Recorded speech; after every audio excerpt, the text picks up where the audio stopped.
যন্ত্ৰচালিত নাৱেৰে যাতায়াত অব্যাহত ৰাখিছে পদুপাৰাৰ লগতে বৃহত্তৰ অঞ্চলৰ ৰাইজে। ফেনে ফুটুকাৰে বাঢ়িছে গোৱালপাৰা জিলাৰ উপনৈসমূহ। ঢলপানীয়ে দেওশিলা নৈত থকা ধানবাৰী বৰজুট গাঁও সংযোগী পদুপাৰাৰ অস্থায়ী কাঠৰ দলংখন দুদিন আগতে দেওশিলা নৈৰ প্ৰবাল সৈতে উটুৱাই লৈ যায়,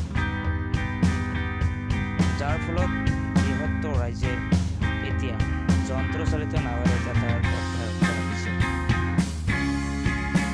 নিৰ্মাণ দলংখন অৰ্ধনিৰ্মিত হৈ আছে। নৈৰ দুয়োপাৰৰ ৰাইজে বিপদসংকুলভাৱে যন্ত্ৰচালিত নাওখনত বেপাৰত লৈ চলিব লগা হৈছে।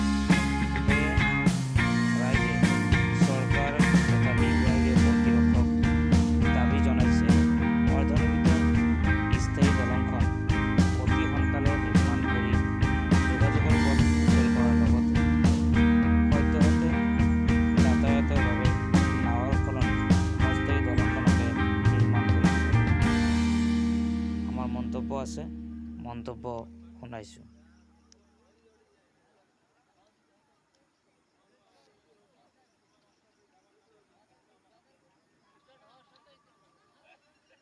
সি ৰাতি দেওশিলা নৈৰ ওপৰত যিখন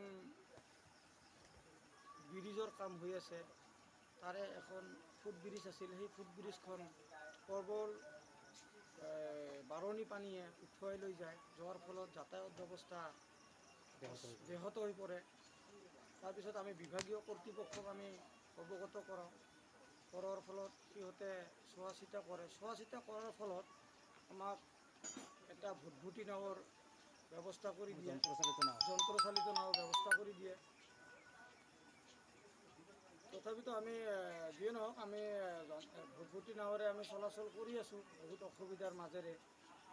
সেয়ে আমি চৰকাৰক অনুৰোধ জনাওঁ, আমাৰ এই ব্ৰিজখনৰ কাম যিহেতু আধৰুৱা হৈ আছে, চৰকাৰে এটা ইয়াৰ ওপৰত তদন্ত কৰি আমাক অতি সোনকালে ব্ৰিজখনৰ কাম সম্পূৰ্ণ কৰি দি যিখন আপোনালোকৰ অস্থায়ী দলং ইতিমধ্যে বাৰণি পানী উটুৱাই লৈ গৈছে, সেই অস্থায়ী দলংখনৰ বিষয়ে বিভাগীয় কৰ্তৃপক্ষই কিবা আশ্বাস দিছিলে নেকি? এইটো আশ্বাস দিছে আমাক, মোটামুটি 4-5 দিন বা এসপ্তাহৰ ভিতৰত আমাক পুনৰ এখন ফুটব্ৰিজ নিৰ্মাণ কৰি দিয়া বুলি আশ্বাস দিছে।